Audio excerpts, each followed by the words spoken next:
I'm Regina Donner. I teach science at Letcher County Central High School, and these are two of my colleagues. I'm Brianna Davis. I'm a first-year biology teacher. I'm Alondra Baker, and I'm also a first-year biology teacher. And what we're doing here today is kind of talking about the implementation of the TCT this year. We had discussed when we started doing this about which task that we were going to choose, and we chose to do the coral bleaching activity because we were basically all doing ecology as our unit right now, and we felt like that would go right in with the process that we were doing. So we looked first at the task and discussed what do our kids need to know how to do this task. And so would you like to kind of share some of the things that you saw that we felt like they needed? So we felt like they needed to be able to write a claim, construct a claim, give evidence and justification, and we noticed quickly practicing with that the justification was the struggle for our students. Some of them were able to pull evidence but not justify. The claim came easily, the justification was the hard part. Yeah. They also need to know how to analyze and interpret data, and some of my low students really had a hard time with analyzing graphs, and so we spent a few days practicing just reading graphs and getting what we needed from those graphs. Right, and we've been doing argumentation in our classrooms this whole year. So it was a talent, or was a task that we had worked with and given students experience at doing. We did all three still see that there was problems with that justifications. They weren't making the connections. And so we felt like that was something that we needed to continue to work on. So as we started looking at this specific task, we talked about how could we go about doing this task. What did we need to do to prepare them to do it? And one of the things we talked about was using graphic organizers. Maybe that would help them in being able to do their claim, list their evidence, and then do their justification. So we actually even developed stems that we used in the argumentation so that they would say, you know, I know this, and talk about what scientific concepts go with that. I can apply this, which would talk about then the concept, the big concepts and the big ideas that had to do with it. And then how to draw a conclusion, therefore I conclude. So we gave them the stems so that they could then write with this. And we created a graphic organizer, very similar to this one. We did this as a group, so that we could use this. Now we didn't just wait and use this on the day of the assignment. We did this for them 2 or 3 times before. We worked repeatedly with our students with doing argumentation so that they maybe could become better at that. So how did you feel like the graphic organizer worked? At first I was very hesitant to do something like this, but I noticed quickly that the students aren't very strong writers, and so they needed some kind of format to follow because they would immediately ask me, how do I justify this, or how do I start a justification, or what do I say? And so at first I think we were all, you know, this was kind of something we developed later on, and then once the students were given some format to start the writing with, those stems were really helpful to them. Especially some of my lower students really benefited from using a graphic organizer. They learn what to do and how to format. Yeah, because the first argumentations we didn't use this. No. We didn't start using this till probably January, Yeah. did we? We had done argumentation throughout the year in other activities, but kids could not start the writing. You know, one of the biggest problems I had with students doing writing is they wanted to do it like a narrative. Yeah. They wanted to just pose a question to start it off with.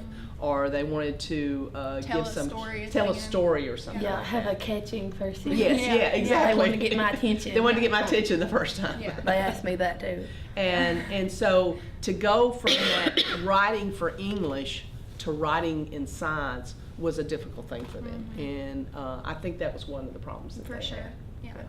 Yeah, I still had some who started with the question or trying to get my attention. I'm like, start with my claim is. Yeah, you can just start there with their claim, and that's because that's what they're used to. Yeah. So hopefully when they get more practice with writing in science classroom, because at the beginning it throws them for a loop. My kids, the first time we made them do an essay, an argumentative essay, they were like, why are we doing this in science class? Why are we writing in science class? So it's an adjustment for them too. No, and us. Yeah, and they very much are good at writing narratives. Yeah. And writing things in that format. But trying to get them to look and see how do you write scientifically or informational was a task for them. Yeah. And some of them still struggle with Yeah. it to this day. Mm-hmm. So the other thing that we did is that, one of the things that I particularly looked at, because this specific task has them choose an argument. The argument's already in place. You know, they had to choose between two arguments and then use evidence to support which one of those was right. And my students really had experience at doing that. They had experience at looking at data and creating their own argument, but as far as evaluating someone else's argument, they had not had experience with that. So I knew that was a skill that they needed how to do. So we sort of developed one. I don't know, did either one of you use the weather one? I should No. have, and I will. No, Yeah. you showed it to me, but I didn't use it. Okay. I wish I It that was was a learning experience. Yeah, for I me. understand that. I Yeah. understand that. It was one of the things that I knew that my students wouldn't be able to do, is to choose which one was right, or which one in that they could use data to support that was right. And to be honest with you, probably 75% of them still chose the wrong Yeah. argument. Yeah. You know, so I created a TCT myself that I could practice with them. And we actually went through that process of looking at an argument between two people and dissecting it and looking at it specifically. Now, when you went to actually implement this, how did you go about doing that? You just want to tell how you did it in your classroom? Well, I don't know if this is what you mean, but we introduced the coral bleaching concept Okay, before. So that was one. So you talked about that important as far as content. Yeah, as and far as what content. is coral bleaching? And so I knew I had heard other teachers mention that, and we assumed too that the students would be completely thrown for the loop if they were given a phenomenon they had never seen before. And I was afraid that they would spend the time concentrating on the coral bleaching and missing the concept of evaluating an argument Right, and the right. ecology and human impact. So I did spend an entire class period, and we watched videos, and they were really interested in Yeah. coral bleaching. So they did go into this task knowing what coral bleaching was, and so that was helpful. And I know it won't always be that way, but for the first time, I think it was. But they need that experience. Yeah. You don't want them completely buffaloed by the content. Right, and that's what would have happened with mine, I think. And they oftentimes, if there's any little bit of anything in a question that they're not familiar with, Yeah. that's a task that they have to get over. Yeah, Using they need to prior feel a knowledge. sense of comfort with Mhm, it. yeah. And that's one of the things I can say for sure with doing the TCT. I know when I first did my the TCT with my chemistry class, which had experience at doing it, after I finished that, I was like, oh, they know what they're doing. Mhm. This is going to work. This is good. This is giving me good feedback. And I didn't, I worried about that beforehand, as if, my students aren't going to be performing at the level as many of the other kids in the state. And when I actually read my TCT that I did in chemistry, and I read the release papers, my students were just as good as the release papers. So that gave me a sense of satisfaction that, my kids can do this. And I think we could immediately see too why this is becoming, like why we're doing TCTs. Because Yeah. it does require evaluation on my instruction. And I can immediately see where the kids aren't making the connections. Yeah. And like you do in the preparation TCT, I learned I should have done that. I should have had them evaluate an argument. And Yeah. so it's been a good way for me to kind of reflect on what the kids are still struggling with without as much pressure as like Yeah, an exam or something. So when you implemented it, what were some of the things that you I saw? also took a day just to talk about coral bleaching, what was happening to the coral, why it was happening. So my kids also knew what was going on. I took the next day we actually took a day just to complete the graphic organizer for this TCT. Yes, yeah. So Did you actually spend in looking at the data as a group and stuff? Because I did that. Yes, that was the same Yeah. day that we talked about coral bleaching. We looked at the data as a Right. group. We talked about it on the board, what the data was telling us. But in no way did I say this they had no idea Right, that right. they were going to have to read 2 arguments. Right, 'cause they didn't know what the even, task They was didn't even yet. know what the task was. We Right. just looked at some data about it and we talked about it on the board. And then the next day themselves, they had the graphic organizer. They completed it. Nobody wrote that day because they were filling this out as the best of their ability because Right. this was the outline for their paper. Right. And that helped them a lot too. The next day when they actually wrote the TCT, for them to get it done in one class period, because that's what I was worried about. I have some kids who just have a really hard time, and I thought they will not be able to get this done in one class Yes, period. yes. Especially if I make them use a graphic organizer, which they need to do, they're not going to be able to do both in one class period. Right. So I put it as two And I separate used days. basically 3 days. Yeah. You know, it was a day of kind of introducing coral bleaching, a day of looking at data and doing the graphic organizer, and then a Yeah. day of actually doing the writing. Yep, that's how I did it too. It Do took you us want to talk 3 about days. how you, because you teach 3 collaborative classes. Yes. So that was immediately a struggle all year long, figuring out how these students that have a lot of difficulty just writing in general could write a full TCT in a class period. And so I kind of made a modification. Instead of making them transfer from the graphic organizer to a paper, I let them turn their graphic organizer in as a full TCT. So that was all that some of my students that I knew struggled, that was all they had to do, because I mean, the graphic, if they filled that out, they got the major points. You know, they were able to make a justification. Really, they just didn't transfer it into a paper. And so that was one modification that was beneficial for my students with an IEP. Yeah, but some of your IEPs were Yes. good enough to go ahead and Yes, write it. yeah, But the ones yeah. that you knew that would struggle with it. It was I'd say about 50-50. Yeah. The split, some of the students that I knew that writing wasn't their Right. weakness, they were able to write good TCTs, but some Right. of them that struggled more with the writing, they just used the graphic organizer. And so that was a pretty beneficial. It really gave them the structure to feel comfortable knowing what they were writing. Yeah. Well, you didn't have a collaborative class that did this, did you? Or did you? Yeah, I did. I had okay, to. so- I did it the same way. The kids who usually go out and have a hard time writing, they only filled out the graphic organizer, which it took them 2 days to fill Yeah, out. yeah. Mm-hmm. And then I have some strong students who also have an IEP, and they actually wrote it as well. They stayed in the classroom and they completely wrote it, all of the whole TCT out. But I mean, them just doing the graphic organizer, they still completed the assignment exactly as they wanted. They created their claim, Right, they gave us right. evidence, and they explained the reasoning on how it supported the claim. So they answered the question completely by just doing the graphic organizer. Yeah. Well, I know in the graphic organizer with my students, the big part was, as you had mentioned earlier before we started filming, they could do the evidence shows. They could do the claim. My claim is, and they could do the evidence. And I even let them bulleted the evidence component, and then they could say the evidence shows. But when they got down to the next 2 questions, when they got down to I know, with some prompting from me, they could because I would say, what scientific concept, you know, all right, so atmospheric changes increases global warming. Why? You know, and they said, well, it's because there's more CO2. I said, then you need to explain that. That was where they would just make blanket statements without, you know, telling the scientific background. Yes. But still, my biggest thing with my students was when it came to I can apply. They could not make the connection to the big ideas and understanding how things within a system work. And that's where with the one I did with chemistry, periodicity, same thing happened. Yeah. They don't make the connection to understand the big idea of how it goes. And almost all of the stuff that I went through and evaluated or looked at, that was usually the biggest thing I said, is explain why. Yeah. You know. And so you want to talk a little bit about the grading, how we grade them? Sure.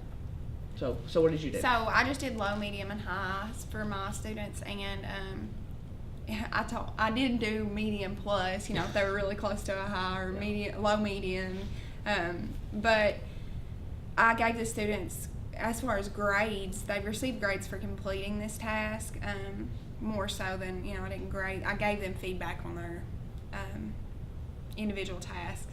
Yeah, I did the same thing. I did low, medium, and high. We decided we decided how were we going to go about evaluating these, and we talked about doing a low, medium, and high, and basing that on what the released ones were, because I think they were grading low, medium, and high. Yeah, I weren't think they? they were. Yeah, and so we didn't give any summative value for it. We only gave a check for participation on it.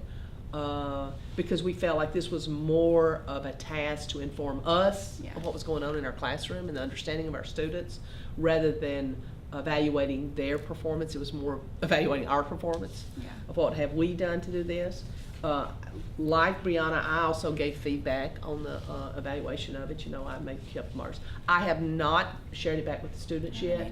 That is still something I plan to do, because we just finished it this week. So did you do the same sort of thing? I haven't finished grading mine yet. I've read through, which I gave this to 140 students, so I'm Yeah. grading them all at once. So I haven't finished grading them yet, but I've got through like my first 2 periods, and I'm doing the low, medium, high. And I'm not giving them a grade for either, just participation Yeah. points. I'm not Yeah. saying, oh, you get 100 for this, Right, or right. you get a 50. And then once I finish all that, each class period, I'm going to share it back so they can read the feedback that I've put on their papers. I've kind of done it the same way.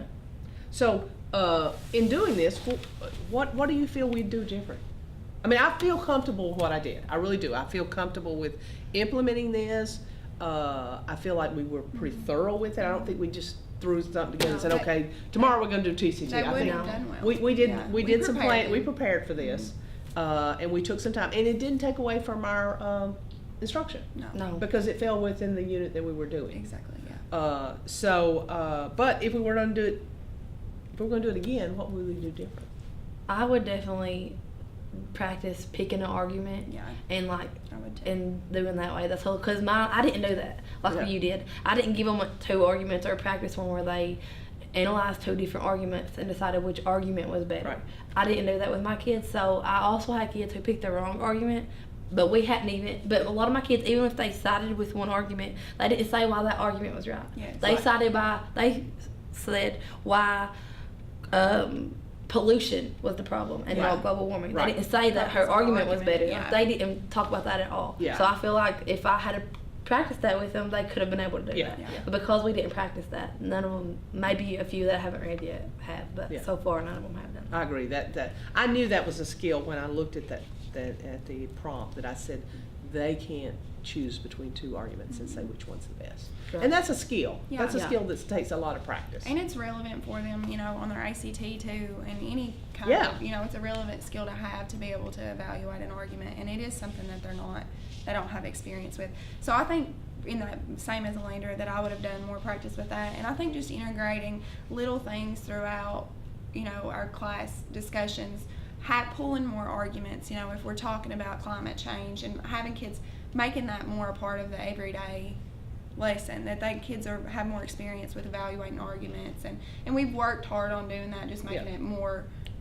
natural to them, Right. so that it comes. And part of that practice is to obtain information and defend an argument. In Yes. other words, you can have this is a thing that you can do. You can have an argument or a debate, but if those conversations become based on opinions and on feelings and what you think rather than based on data, Right. I don't think that's a successful thing to No, do in a right, science class. yeah. Because opinions need to actually stay out of the conversation. Right. You showed me that one where, I had the same sort of thing where kids would just say, Yeah. this is global warming is not something we can stop because it just is. Yeah, Mother Nature. Yeah, Mother Yeah. Nature. And Yeah. so you can tell that's very much an opinion they have from their personal life or they've heard from someone else. And what we really want our kids to do is to look at data Yes. and make decisions based on that, Yes. not based on something someone has said to them or some opinion. Right, and they have even gotten to the point with me where they know if they say something that I'm going to say, okay, what data do you have to support that? Or what's your evidence to back back that that? up. So I think they get used to, and it's all this is important, and I think that's one of the things that made this. We didn't really dread it, or it became because we felt like these were things that our students needed to be able to do anyways, and so it really was good practice for me and for my kids. Yeah, I agree. You got anything else you want to add? I don't think so. The only thing that I can add is that it's not as frightening a process No. as many teachers think it is. No. It's something that if you work cooperatively with each other, and it's one of these things that you just have to revisit and go over and go over, because in teaching, anytime things don't go right, you have to back up and say, okay, let me go with this again. Let me look at another avenue. And so I'm hoping that through time, we'll become much more comfortable with it and won't feel it at all any threat to our teaching. I agree. Yeah, I was really dreading this in the beginning, but once we did it and we practiced it, it wasn't bad at all. It wasn't bad at all, was it? No, not at all. I didn't even, when I actually gave it, I wasn't dreading it. But before Christmas, when that's all they kept talking about, I was dreading giving it. But it was nothing it wasn't bad at all. Yeah. there was no reason to grade it. Yeah, and I think in doing this, our students will be much more comfortable with the new assessment that we've got. They, Yeah. you know, Yes. they won't feel as though they don't know what they're doing. It's like it's just a routine thing. Yeah, because writing has been kind of removed for a little while from the science classroom as Yeah. a whole, and now it's moving back in, and they need, they need practice. They don't need to say, why are we writing in Yes. science? And so they Yeah, have more my kids exposure said that to, writing now, and they're, I think it was an overall beneficial experience. Yeah, and so do I. Okay, so that's all we have. Is that good? Yeah, it's good.